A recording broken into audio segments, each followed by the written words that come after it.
Cake তো অনেক আইটেমের খেয়েছেন, কিন্তু কলা দিয়ে কেক কে কে খেয়েছেন? দেখেন তো কেমন হয়েছে কেকটা। ভিডিওটি আপনাদের জন্য। হ্যালো এভরিওয়ান, আসসালামু আলাইকুম। কেমন আছেন সবাই? আশা করি ভালো আছেন। চলে আসলাম নতুন একটা ভিডিও নিয়ে। যা হোক, এখানে দেখেন অনেকগুলো কলা, এগুলো আম্মু বাড়ি থেকে এনেছিল।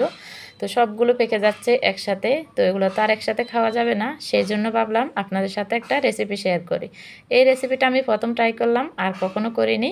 তো যা হোক, এখানে দেখেন অনেকগুলো পাকনা কলা নিয়ে নিলাম। তো কলাগুলো একদম ফেকে মানে মিষ্টি হয়ে আছে, তো সেই জন্য ভাবতেছি রেসিপিটা আজকে বানানো যাক, তো আপনাদের সাথে শেয়ার করতে পারবো। তো আপনারা কে কে এই রেসিপিটা খেয়েছেন অবশ্যই কমেন্টে জানাবেন। ভিডিওটি সম্পূর্ণ দেখবেন, যদি ভালো লেগে থাকে লাইক কমেন্ট শেয়ার করবেন। আর যদি চ্যানেলে নতুন হয়ে থাকেন চ্যানেলটি সাবস্ক্রাইব করে দিয়ে আমার পাশে থাকবেন, বেল আইকনটি বাজিয়ে রাখবেন, নোটিফিকেশন পেয়ে যাবেন ভিডিও ছাড়ার সাথে সাথে। যা হোক, চলেন এখানে আমি কলাগুলো নিয়ে নিলাম। তো এখানে যেগুলো একটু কালো হয়ে গেছে আমি সেগুলো নিয়ে নিয়েছি, এগুলো তো নষ্ট হয়ে যাবে, সেই জন্য এগুলো দিয়ে আমি পিঠা বানিয়ে নেব। তো এই তো কলাগুলো এখন খোসা ছাড়িয়ে নিতে হবে।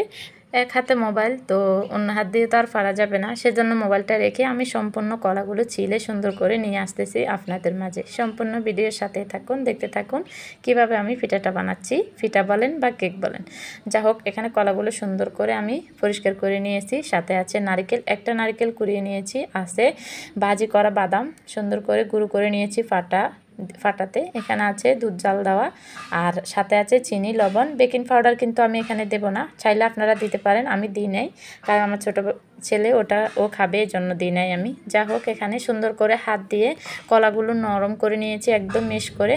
তো আপনারা চাইলে এখানে পরিমাণটা কাফের সাহায্যে মেপে দিতে পারেন, যেরকম মিষ্টি খেতে চান সেরকম মিষ্টি দিবেন। তো আমি এখানে হাত দিয়ে 2 মুঠ চিনি দিয়ে দিয়েছি, আর এখানে পরিমাণ মতো মানে নারকেল দিচ্ছি, নারকেল একটু বেশি করে দেব।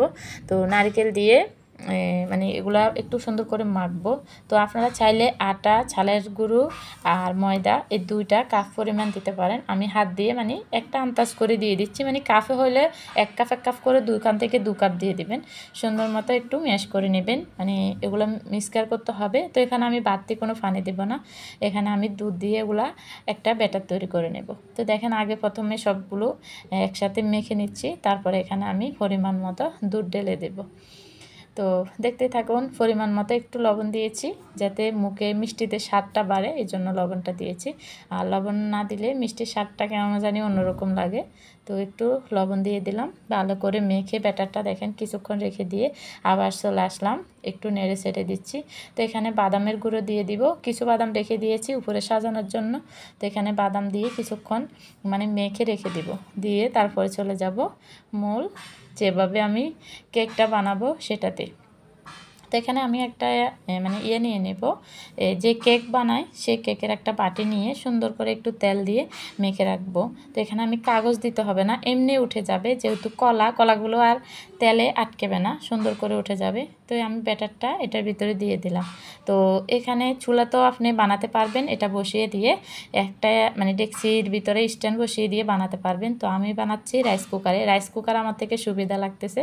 রাইস কুকারে পানি দিয়ে, পানির উপরে একটা স্ট্যান্ড বসিয়ে কেকের বাটিটা দিয়ে দিলাম, দেখেন, দিয়ে উপরে দিয়ে নারকেল আর বাদাম কোরানোগুলো দিয়ে দিয়েছি। কিছুক্ষণ পরে একটু উঠিয়ে দেখলাম হচ্ছে কি না, এখনও কিন্তু হয় নাই।